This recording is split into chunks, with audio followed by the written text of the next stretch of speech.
കേന്ദ്ര വിദ്യാഭ്യാസ മന്ത്രി ധർമ്മേന്ദ്ര പ്രധാൻ രാജിവെച്ചതോടെ ആഘോഷത്തിമിർപ്പിൽ സമരവേദിയായ ജന്തർ മന്ദർ.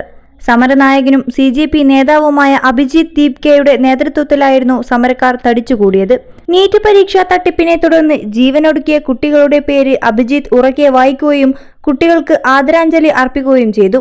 സമരവിജയം ജീവത്യാഗം ചെയ്ത കുട്ടികൾക്ക് സമർപ്പിക്കുന്നുവെന്നും അദ്ദേഹം പറഞ്ഞു. 35 ദിവസം നീണ്ട സമരത്തിനൊടുവിലാണ് ധർമ്മേന്ദ്ര പ്രധാൻ രാജി സമർപ്പിച്ചത്. പ്രധാൻ രാജിവെക്കില്ലെന്നായിരുന്നു കേന്ദ്ര സർക്കാർ നൽകിയ സൂചന. എന്നാൽ പിന്നോട്ടില്ലെന്ന് സമരക്കാരും ഉറച്ച തീരുമാനമെടുത്തതോടെ മോദി സർക്കാരിന് മുട്ടുമടക്കേണ്ടി വന്നു. സോനം വാങ്ചുക്കിന്റെ നിരാഹാര സമരത്തോടെയാണ് സമരത്തിന് പുതുജീവൻ വെച്ചത്. നിരാഹാര സമരം വാർത്തകളിൽ ഇടം നേടിയതോടെ പാറ്റകളുടെ സമരത്തിലേക്ക് യുവജനങ്ങൾ ഒഴുകി. വിദ്യാർത്ഥി സംഘടനകളും സമരത്തിന് ശക്തമായ പിന്തുണ പ്രഖ്യാപിച്ചതോടെ രാജ്യവ്യാപകമായി ആളിപ്പടർന്നു.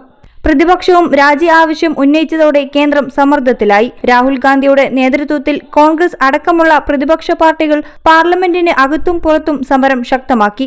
ഇതോടെ പ്രധാനമന്ത്രി നരേന്ദ്രമോദി തന്നെ വിശദീകരണവുമായി രംഗത്തെത്തി. 2 തവണയാണ് മോദി ഇൻസ്റ്റഗ്രാമിൽ എത്തിയത്. സമരം വ്യാപിക്കുമ്പോഴും രാജ്യവ്യാപക ശ്രദ്ധ നേടുമ്പോഴും പ്രധാൻ രാജിവെക്കേണ്ടെന്നായിരുന്നു കേന്ദ്ര നിലപാട്. പ്രധാന്റെ രാജി ഒഴികെ സമരക്കാരുടെ മറ്റു ആവശ്യങ്ങൾ അംഗീകരിക്കാമെന്നായിരുന്നു കേന്ദ്ര നിലപാട്. സമരക്കാരെ തണുപ്പിക്കാൻ പരീക്ഷാ ചോർച്ച തടയാൻ പ്രത്യേക ബില്ലും പാർലമെന്റിൽ അവതരിപ്പിച്ചു. പ്രധാന്റെ രാജിയല്ലാതെ പിന്തിരിയില്ലെന്ന് CJP അന്ത്യശാസനം നൽകിയതോടെയാണ് ശനിയാഴ്ച ഉച്ചയ്ക്ക് 2 അപ്രതീക്ഷിതമായി രാജി പ്രഖ്യാപനമുണ്ടായത്.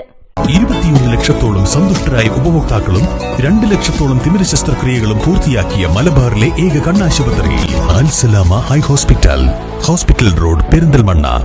അതോടൊപ്പം CJP വിദ്യാർത്ഥി സമരത്തിന് പിന്നാലെ പ്രതികരണവുമായി സാമൂഹിക പ്രവർത്തകനും വിദ്യാഭ്യാസ പരിഷ്കാര പ്രവർത്തകനുമായ സോനം വാങ്ചുക്. സമരഫലത്തെ ജനാധിപത്യത്തിന്റെ വിജയമെന്നും സമാധാനത്തിന്റെയും ക്ഷമയുടെയും വിജയമെന്നും വിശേഷിപ്പിച്ച അദ്ദേഹം സമരത്തിന് നേതൃത്വം നൽകിയ CJPയെയും വിദ്യാർത്ഥികളെയും അഭിനന്ദിച്ചു. സമരത്തിലുടനീളം അഹിംസാപരമായും ക്ഷമയോടെയും മുന്നോട്ടു പോയ വിദ്യാർത്ഥികളുടെ നിലപാടാണ് ഈ വിജയത്തിന് വഴിയൊരുക്കിയതെന്ന് വാങ്ചുക് പറഞ്ഞു. ജനാധിപത്യ സംവിധാനത്തിൽ സമാധാനപരമായ പ്രതിഷേധങ്ങൾക്ക് മാറ്റം സൃഷ്ടിക്കാൻ കഴിയുമെന്ന് ഈ പോരാട്ടം തെളിയിച്ചുവെന്നും അദ്ദേഹം വ്യക്തമാക്കി.